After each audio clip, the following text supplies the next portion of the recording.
अस्सलाम वालेकुम।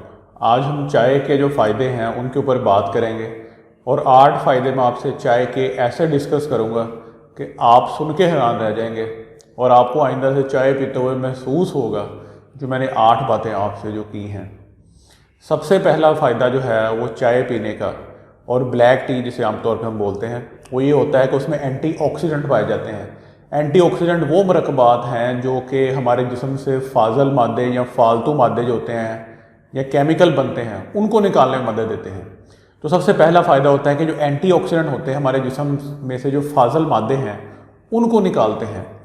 दूसरा फ़ायदा, हमारे जिस्म में जब ये चाय के अंदर मौजूद एक मरकबात हैं जिनको फ्लेवोनाइड्स बोलते हैं, ये हमारे दिल के लिए बहुत मुफीद हैं।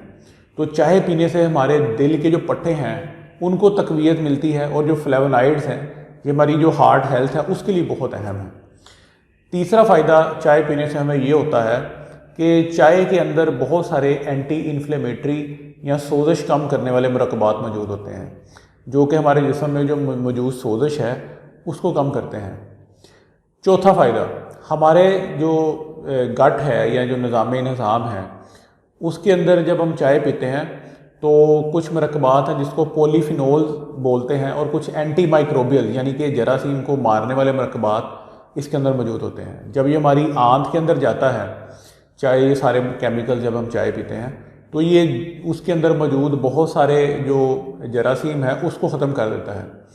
तो अक्सर आपने पुराना ये सुना होगा कि जब बच्चों को अक्सर लूज़ मोशन लगे होते थे तो उनको चाय का कावा बना के दिया जाता था, उसके साथ जो है उनको मोशन रुक जाते थे। तो ये इसी वजह से कि इसके अंदर जो एंटी माइक्रोबियल इफेक्ट यानी कि जरासीम को मारने वाले इसके अंदर जो है कुछ अज्जा मौजूद होते हैं। चौथा इसका फ़ायदा ये है कि ये हमारे ब्लड प्रेशर जो है उसको कंट्रोल रखने में या लो रखने में मदद देती है। पांचवा फ़ायदा चाय पीने का ये होता है कि हमारे जिस्म में 2 तरह के कोलेस्ट्रॉल होते हैं। एक होता है HDL यानी कि मुफीद कोलेस्ट्रॉल और एक होता है LDL यानी कि जो ख़तरनाक कोलेस्ट्रॉल है।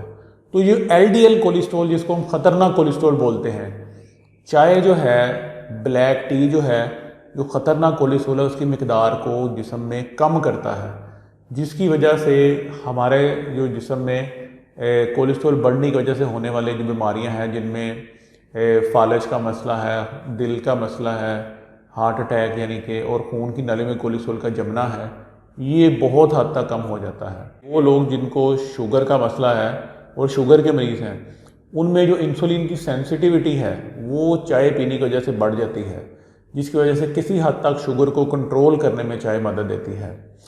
सातवां फ़ायदा इसका ये होता है और जिसके लिए अमूमी तौर पे हमारी चाय पी जाती है वो ये है कि इसके अंदर कैफ़ीन की मिकदार बड़ी ज़्यादा मौजूद होती है और कुछ अमाइनो एसिड इसके अंदर मौजूद होते हैं, जिसकी वजह से हमारे जो ब्रेन की एक्टिविटी है, हमारा दिमाग अलर्ट होता है और हमारा जो फोकस है वो बढ़ जाता है। तो चाय पीने का सबसे ज़्यादा जो फ़ायदा हम जिसके हम इस्तेमाल करते हैं कि हमारा उससे फोकस बढ़ता है। और 8वां और सबसे आखिरी फ़ायदा कि जो चाय है ये बहुत सारे इसके अंदर एंटी कैंसर या कैंसर को ख़त्म करने वाले कुछ केमिकल्स पाए जाते हैं, जिसकी वजह से बहुत सारे जो कैंसर हैं उनको होने से हमारे जिस्म को ये चाय बचाती है। तो 8 फ़ायदे मैंने आपसे डिस्कस किए। चाय जब भी पिएँ दिन में 2 या 3 कप से ज़्यादा ना पिएँ ताकि आपको एसिडिटी या स्टोमक तेज़ाबियत का मसला ना बने, लेकिन बग़ैर चीनी, बग़ैर शक्कर और बग़ैर गुड़ के चाय को इस्तेमाल करें, चाहे दूध में या इसका कहवा, तो आपके लिए ये बहुत मुफीद होगा। आप लोगों का बहुत शुक्रिया।